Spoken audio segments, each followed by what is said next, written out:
we'll go on to our an update on the alignment of the Beaver Madison bike path. Did Jerry, you put that on the agenda? Did you have information, or was it a placeholder? It seems to me like we've dropped the ball on this, and it's kind of a placeholder, but it's kind of a reminder too that we kind of promised these neighbors that we would reach out to the county and see, or the city, and to see if there's possible for reconsideration of that alignment, and we haven't done anything. Well, I would be curious to know if everybody feels that way. I didn't feel like we promised. I've been very clear about saying, if that's what you want to do, we'll support you in doing that, like reaching out if you need help with that. But I have been really careful not to take on more tasks, because generally we say, if we say we'll do something and then I say, okay, who'd like to do it, then I'm greeted with radio silence, and I'm not capable of taking on more leadership. No, that's not what I didn't think that we promised them that. I thought we promised, because we have more contacts. We know people, they don't, and so I thought our promise was kind of to get them connected with somebody at the city that they could actually talk to, and I don't know if they've actually done that, but we haven't helped them in that regard.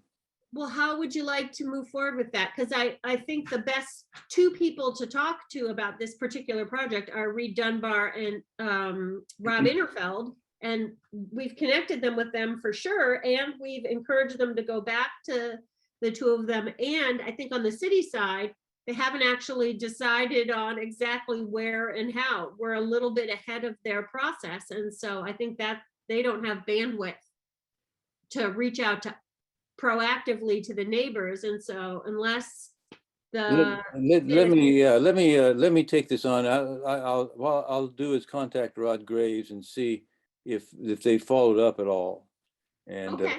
Yeah, and just make sure that they don't feel like they've been forgotten or something. Okay.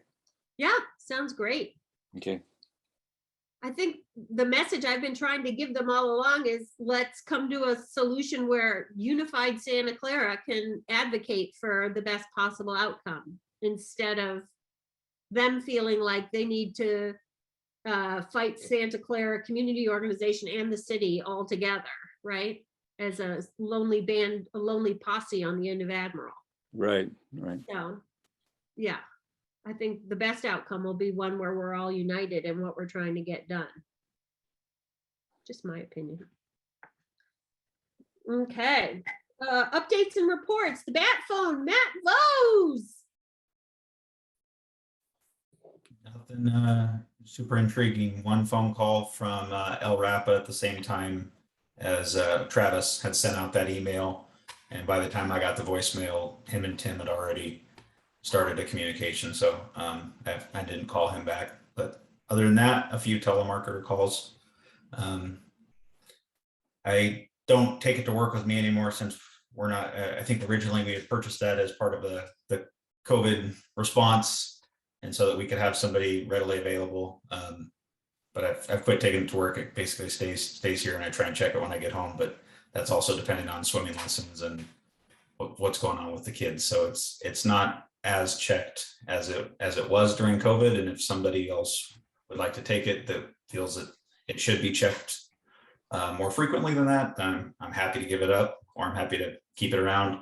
At some point, I've got it on my to-do list to try and find a way to automate that if possible. Just because I think that keeping it around on a board member's shelf for the next 10 years is probably not a great long-term solution. But I'd entertain any ideas that anyone has on that. I still have a landline, so I don't have any ideas. Okay. So next is a update about neighborhood plan.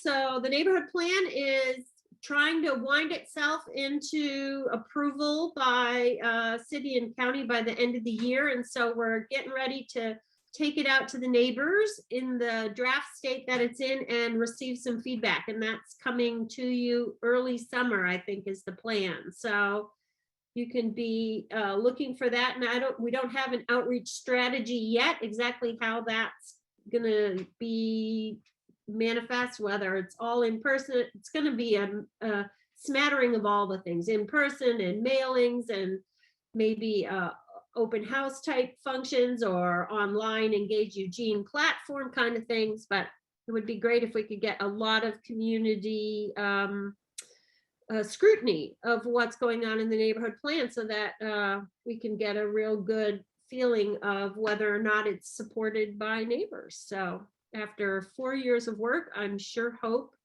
it will be. So let's see. And the next is the community garden, but I see neither Peter nor Tim. Does anybody else want to update on the garden? Don't see anybody. Okay. Jerry, how about an update on our last weekend's Wildflower Festival? Yeah, okay. There was maybe 150 people there. I'm not really sure, but it was probably, it's one of those halcyon kind of experiences. We had rain threatening. It didn't really hit us until the last half hour, but there was lots of kids, lots of laughter, music, and a lot of good participation in the community booths that were there. And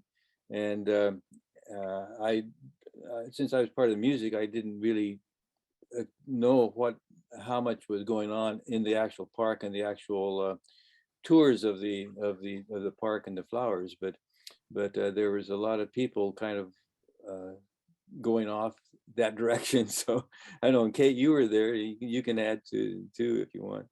Maybe we could ask Chelsea for her experience of it, because she's not one of us who was sitting behind the table talking at people. Sure.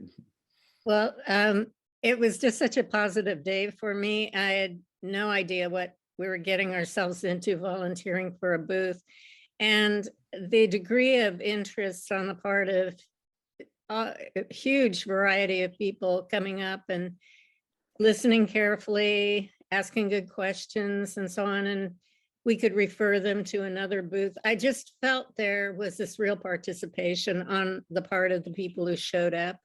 A lot of good support and humor among different people who were in different booths.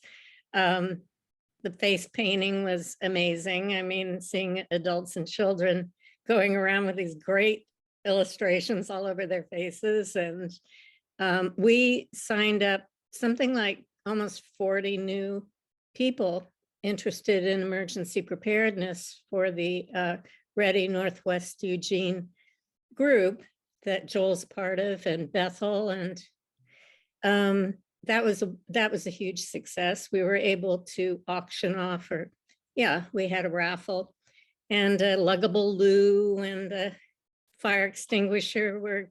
People were so excited. It was anyway, thank you. It was far greater than I could have expected. There was a food truck there that Judy arranged for, and they sold out all of their food, all of it. Yeah, it was good. And I want to commend you, Kate, for that wonderful cutout you did where people could have photographs. That was absolutely lovely. Well, it's here in the garage. We'll use it again. Your face in the hole opportunity is what it's called. If you ever are looking on YouTube and you don't know what to call it, it's face in the hole. So let's see. Social Justice Committee, Martha Johnson, please. All right. I'd like to invite Shaw to give an update on what's been going on with her situation since her house got paintballed last summer. Okay, yeah, some update around the case. I think probably most of you know the context, right? I think last year, July 8th or 7th, I don't remember exactly date, at 4 a.m. in the morning, and a two-person and in the car and shooting the paintball, the oil-based paintball to my house. They totally shot about like 27 oil-based paintballs.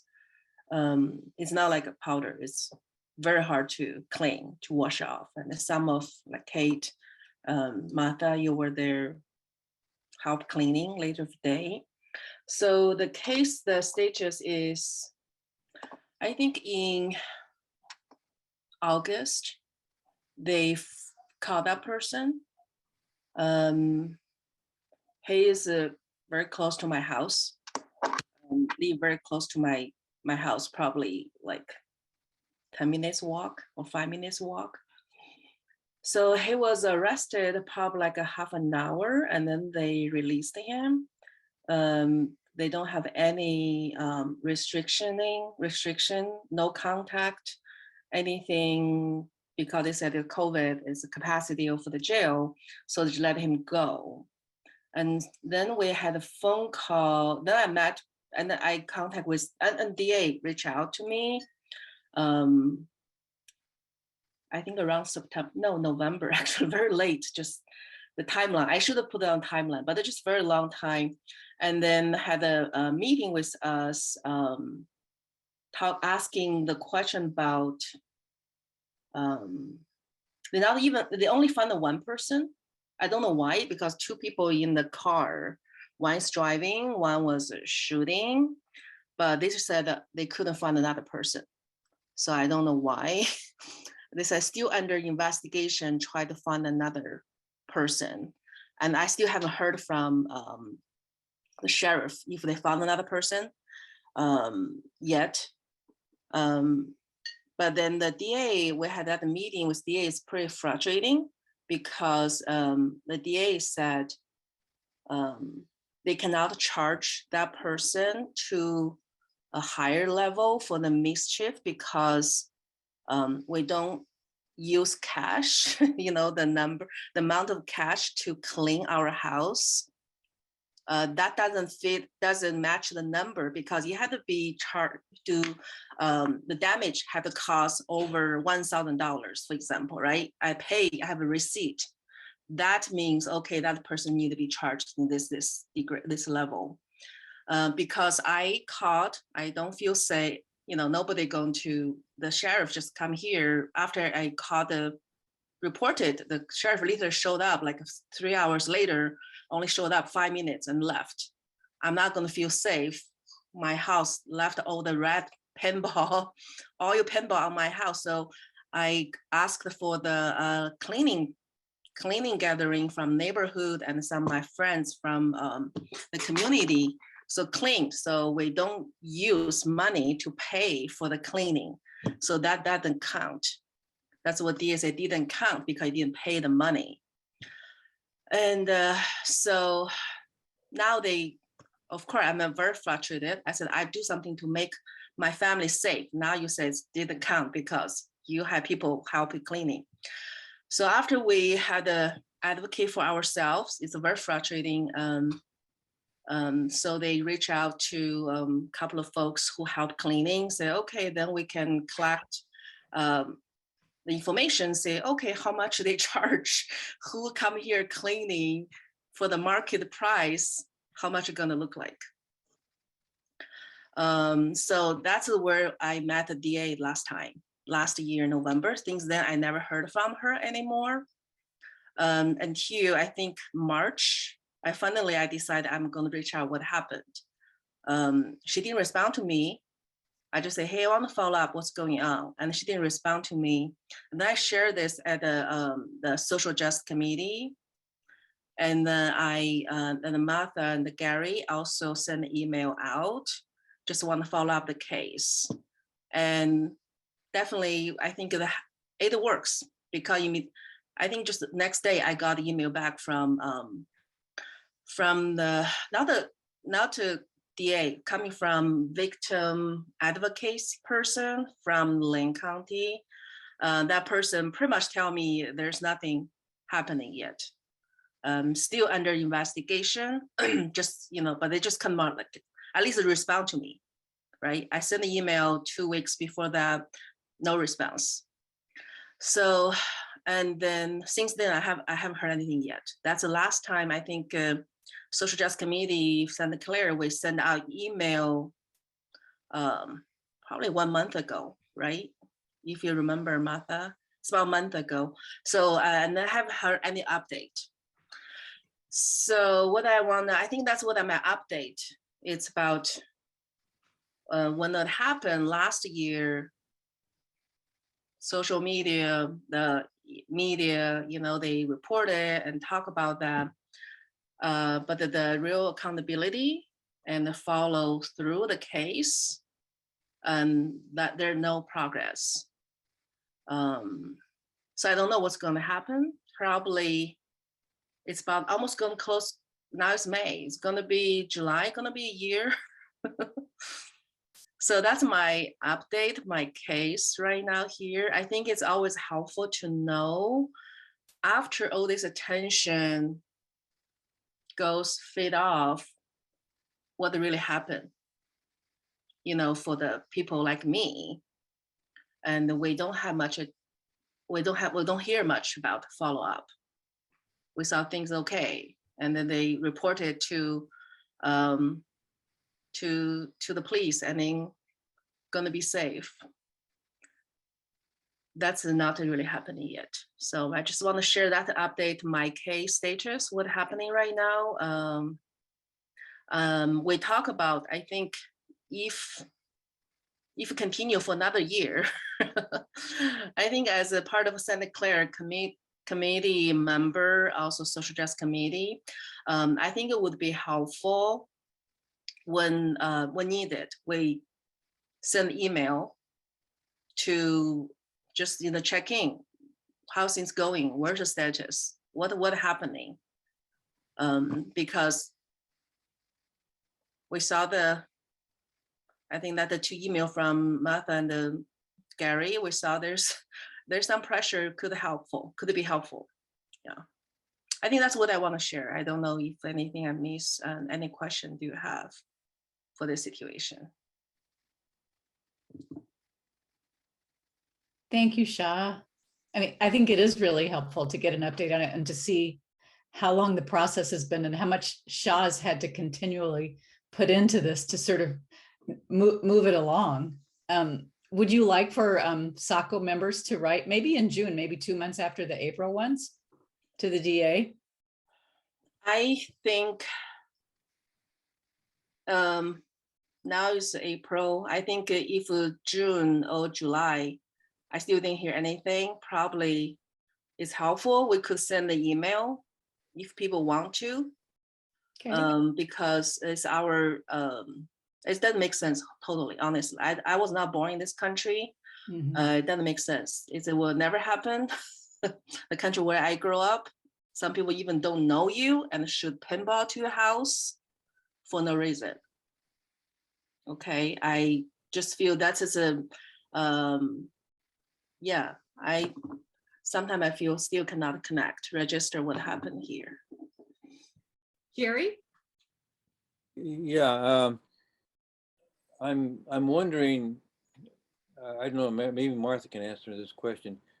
It sounds to me like the DA is kind of looking at this as a property crime and not a hate crime. And it sounds like we don't have any really solid hate crime laws that she can work with.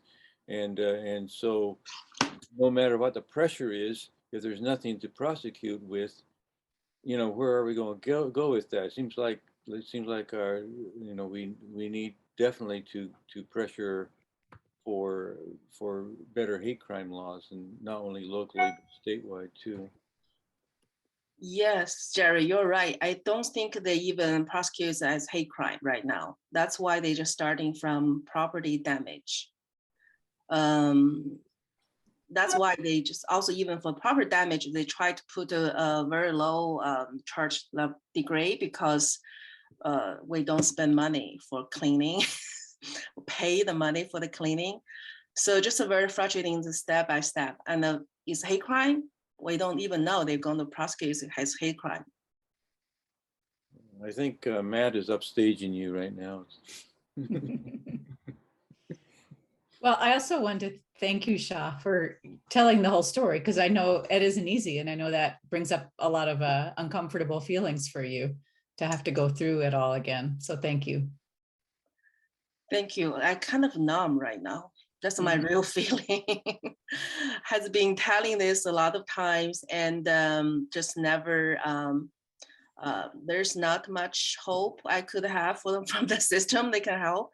I think, but for the basic baseline is already reported, right? They arrest that person. So I follow the system, the process, but yeah, do what we can do. Hold a little bit of justice there.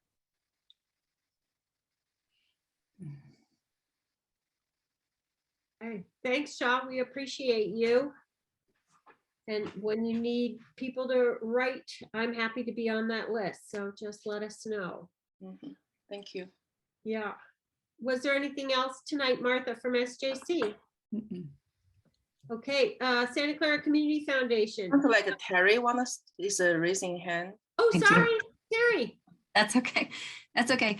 You know, Shah, you did a great job. I was able to attend the Social Justice Committee. It was a couple months ago. And I also wrote a letter or an email separately. I did describe it as a hate crime. I guess I thought it fell into that category and it was being addressed as that. So that's really interesting, Shah, that the way you describe it and how Jerry brought it up as a property crime. That is very interesting. And maybe that's something that we can, you know, I don't know if we address it more in email or something like that, but is there anything else, Shah, that the SCCO organization can do you think, in a, you know, to help you? Obviously you don't feel safe, and that I want to feel safe in my community. And of course, now that it's been almost a year, like you were saying, is there something else that we can do in addition to writing emails? Yes, thanks for asking, because now either the person prosecute hate crime, not hate crime, because from DA what it said, it's not going to be any the punishment we won't have, because the maximum probably only stay in the jail for 10 days, even for the hate crime, as I think that's what DA said. So for now, I think maybe I'm the safest time right now, because it's not charged yet, right? He's afraid to do anything. But I think we're going to see how they look like after. Right now, just push step by step, even they review the case. And after the charge, what's going to happen? I'm going to continue staying here. And what a neighbor going to think? You think it's not, oh, that's not a big deal. Even it happened, it's just 10 days. And no fine, nothing. So I don't know what is going to happen later. So I cannot see that much right now, just day by day, moment by moment, step by step. And can I ask one more question, and maybe you could answer this, or Jerry, you could answer this. What is the, because I've only been here a few months, so I don't know the workings of the SCCO organization and the SJC, and how does one oversee another? How, you know, what exactly is the responsibility and the connection between the groups? I can answer it. Kate could probably answer it better, but the SJC is simply a standing committee of SCCO. But they set their own agendas. They decide what they want to do. They advocate. You know, it's sort of its own microcosm. And then if they need help from SCCO, then they can ask for help from, you know, if the SJC or any subcommittee needs SACO to take a position on something or wants them to take a position, they can present the information, ask for a vote from the board, depending on, what there are things that are out of our purview, like advocating for political candidates and all that kind of stuff, but certainly neighborhood related activity or initiative are certainly something people can bring to SACO and say, this is what we would like. And so, the onus would then be on whoever's bringing it, like, this is the proposal, these are the actions we want, this is the statement we want released, this is the position we'd like to see if the membership wants to take. And the board can take votes and make decisions, and then it's incumbent upon us at our next general meeting to bring that same vote to the general membership and have them take a vote. And they can choose to say, no, the organization doesn't support it, just the executive board supports it. Like it's a checks and balances kind of thing.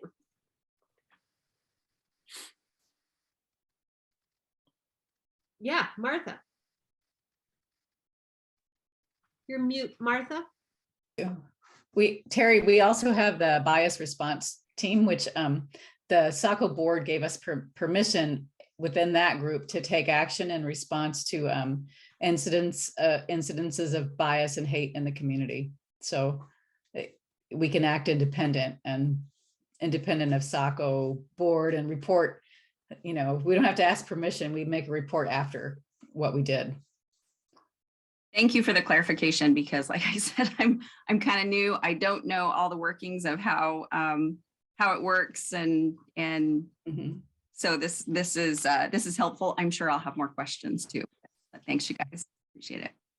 I also want to say to you, Shah, that I want you to feel like your community is here for you, and that we care about what's going on at your house and what's going on with you personally. So please let us know. Yeah, I'm glad some people care. And sometimes people, we don't like to continue hearing the story, what happened, because we all want to feel this is a place we live in, it's a great, or there's no issue happen to around us. So yeah, I think especially advocate for yourself even harder. Shah, I'm recalling that last year, shortly after the incident, when I reached out to Human Resources and Neighborhood Involvement about what kind of support they might lend, and they said that they suggested that some other neighborhoods that have experienced incidents, not just like yours, but similar kind of bias incidents, have decided to maybe go around and leaflet all the houses and with like a flyer, and they could help provide us with flyers to do something like that. I'm wondering if there's some kind of proactive event type thing that would make you feel better right in your 4 street whatever 10-minute walk radius, and whether we could muster the human resource to do that. I don't think it would be too difficult for us to do that. I don't know if that helps in any way. It's just food for thought. Thank you. I will think about that. Let me think, and then we'll think some idea come, I will let you know. And then we did also talk about those yard sign type things, but that hasn't gone anywhere. Are you guys still talking about that at SJC? Martha? There wasn't a big SJC is really small right now because Dawn's running for commissioner. Kamal has dropped off of our list. So it's really right now it's myself, Shah, and Gary Haliski, and I think Terry's interested in joining it. We don't have the bandwidth to take on a Santa Clara wide lawn sign project without some support from other members of SACO. And it really didn't generate much traction when we brought it up in a SACO general meeting. So I think that we are interested as an SJC in doing a project like that, but we need some more people power to make it happen. Okay. Well, maybe we could put that out as another agenda item for next month and see if some people could get enthused about it. Does that sound good, Martha? Yeah. Okay. All right. So let's see, next on is the foundation. So Jerry Moore, do you want to give us an update on SCCF? Yeah, most of our time this last month has been put towards the Wildflower Festival, getting things ready for that. But the things we've been working on are branding and especially a logo. So we've kind of put it out there a little bit to see if people are interested. Jerry Finnegan has put something out and it's really nice, and so is Kate. So I really thank both of them for helping put forward ideas of what we can do for branding.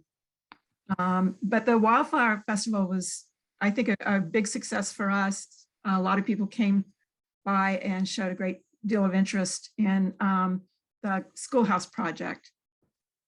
And Kate's flyer, we had a number of those and people were excited to see what that project was going to be like. We had about 40 people sign up. So we're building our mailing list. And 21 of them indicated that they were willing to be volunteers for that project. So that's a good start. We made about $81 in donations from the donation jar. And yeah, it was pretty good. Thanks, Kate, for all your work on the spin the wheel and the plants. Those, the kids were real enthusiastic about that.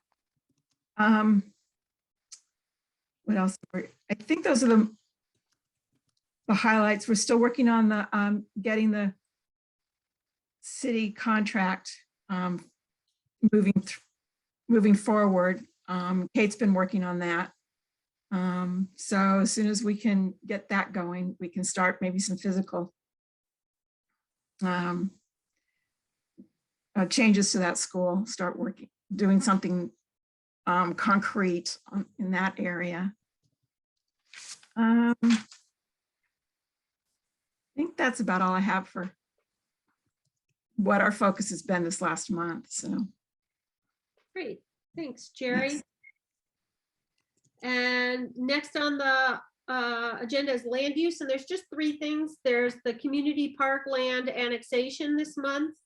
There's the 4199 Scenic Drive, the place where Scenic Drive meets Spring Creek Drive on the east side. That older house with the old barn behind is getting subdivided into 3 lots for eventual development. And then there's a evacuation of a public utility easement on Baywood for a very large house addition. So kind of sleepy in the land use world, thank goodness. Are there other updates for us or other matters people wanted to? Oh, I guess I wanted to revisit the whole navigation center thing briefly. If I'm the only person who shows up on May 10th to represent SCCO at this meeting, other than our own PK, it's his paid work, are there specific things people want to, because Matt, you had wanted to have a more robust discussion as just SCCO, and are there specific concerns people have, or what is it we maybe want to bring to that meeting other than a willingness to pitch in? Before you go there, can I add, or at least offer, do you guys feel you have enough information now based on Soraya's comments and presentation to feel comfortable with understanding what's going to happen, then to generate more questions? Or is there some fundamentals you guys want to know that we could bring up and bring back to you? I just went to the website the other night and looked up that organization and tried to look up in communities where they were working and see if there was any kind of, I couldn't find anything that there was feedback, right? Like that there was a public meeting and the city council in Madison, Wisconsin said, these guys are doing a great job. Or, I can see from the corporation's end exactly what they do and what their plans are, but I don't see from the user end, people who contract with them, what their experience with it has been. And I assume that was part of the vetting process the county did. So, you know, maybe I'm overstepping trying to find that information, but No, I mean, they provided a lot of information to us. You know, some people's website is not as user friendly as others, but they appear to have a lot of good credentials. They're working well in other locations. They bring a lot of professionalism to this task and bring a lot of resources from a background of doing this. So that's good. And you know, they're going to be hiring from local within the area as well, and giving help to our local providers is going to be a welcome thing, I believe. okay. I'm really curious because Sarai mentioned that she thought that the organization was doing something in Clark County, Washington. I'm actually from that area, so I would love to look up what they are actually doing in Clark County, Washington, and you know, get a little more information. I have a conflicting meeting on Tuesday evening, so I'm not able to attend, but I am interested in finding out more. Okay. Yeah, I don't know exactly what type of programs they have in certain areas. I know they highlighted San Diego, they highlighted Wisconsin. They did have some, I believe it's job outreach type stuff in Southern Oregon, in the Rogue Valley, that kind of stuff. So they have a presence in the state, just doing different things. And this just is one more tool in their tool chest. Go One ahead. quick question, probably for Patrick. Is this a ongoing renewing contract based on metrics of them getting so many people through the program, or what does the oversight look like for the contract? From the county side? Yeah, is it renew every 5 years, or? It does. And so part of that is we have in their timelines when we went out for a bid, is that we get select a contractor, then we have the ability to contract for X amount of years, 3 years, 5 years, whatever that is in the agreement. We don't have that finalized just yet. And you want to have an opportunity to do that for several reasons. If the provider is doing very well, then you can continue on. You don't have to get somebody else in there year after year after year. But if they're not doing well, you have the opportunity to do something different as well. So we'll have those provisions in that location as we go forward. So we do have the ability to keep extending this out, and funding. There's a lot of funding that's coming into this, and I don't have all the background on exactly where all the funding comes from, but it is a long-term funded resource.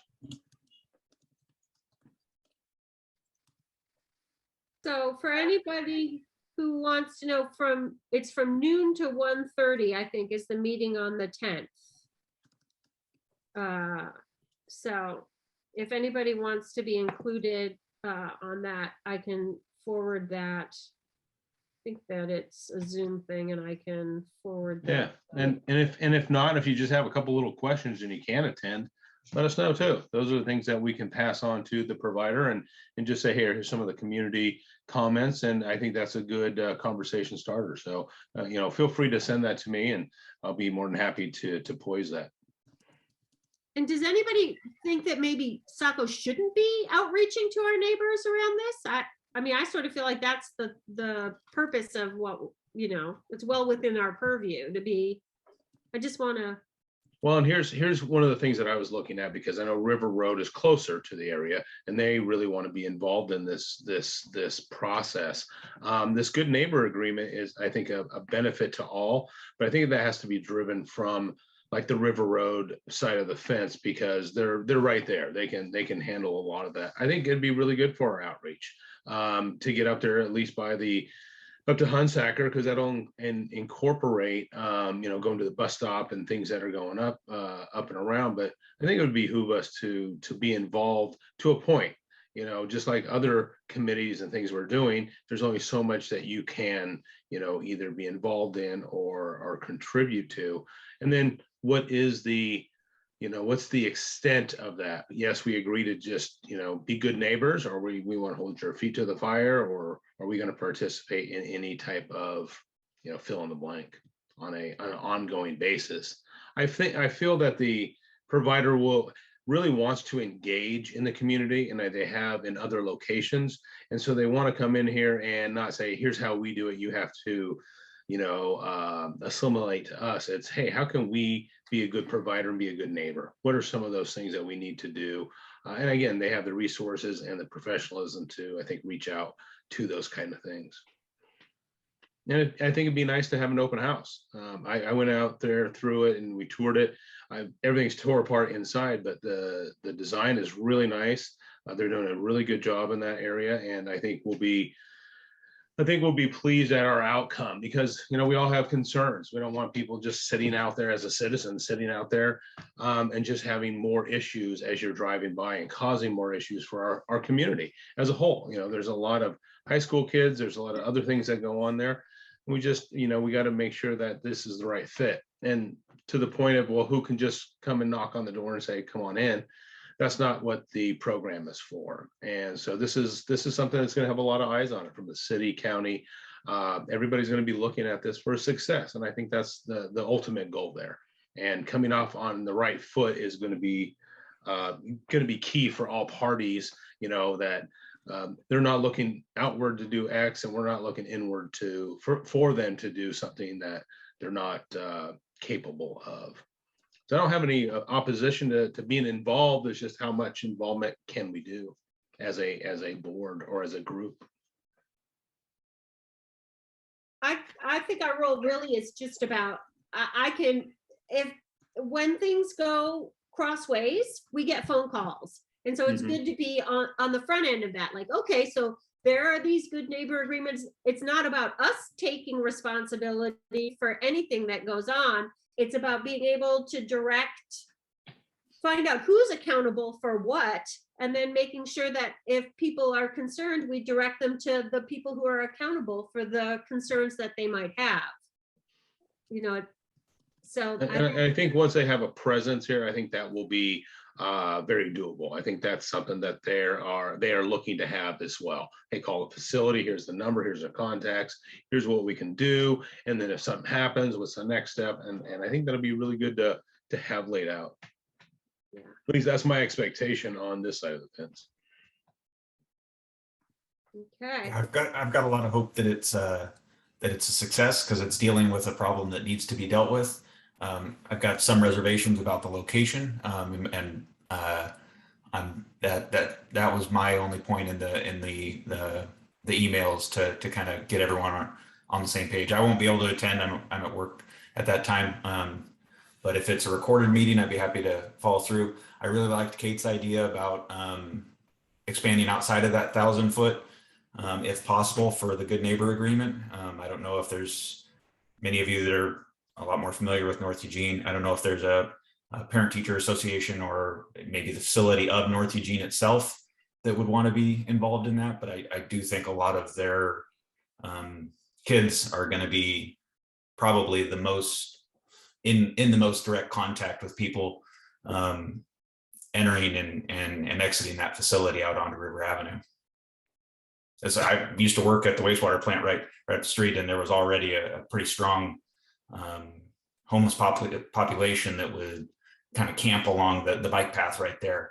And so I think that's obviously going to increase.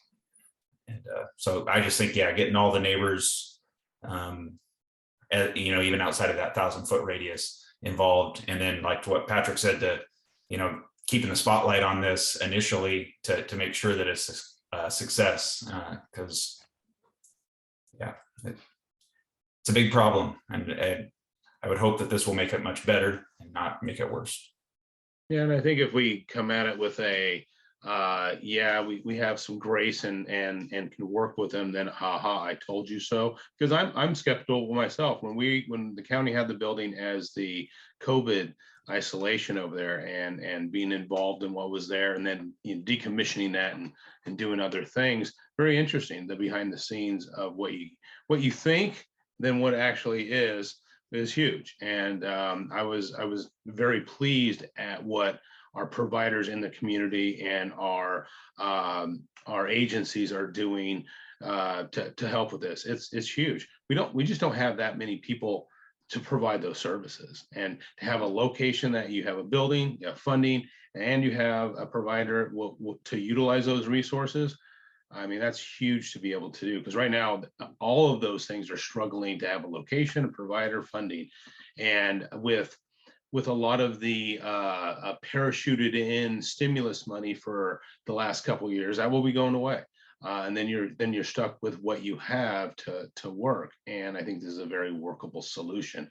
Is it the ideal location? Probably not. But I did tell them, if you're going to do anything well, you need to make sure that you take good care of Cal's Donuts, because they're the best. You know. Okay. All right. So I don't think there's anything left on the agenda. Next month, we'll have a brief presentation by Amanda Dellinger about the Peace Village possibility of their annual event, and a piece for the SJC about lawn signs perhaps. And if there's other items people want to see on the agenda or programs we should be looking at, please feel free to reach out. And thank you all for your iron butt service to our community and sitting here for so long. Make sure people vote. Yep. Thank you, Patrick. Make sure you vote. Have a good night Okay. all. Good night, everybody.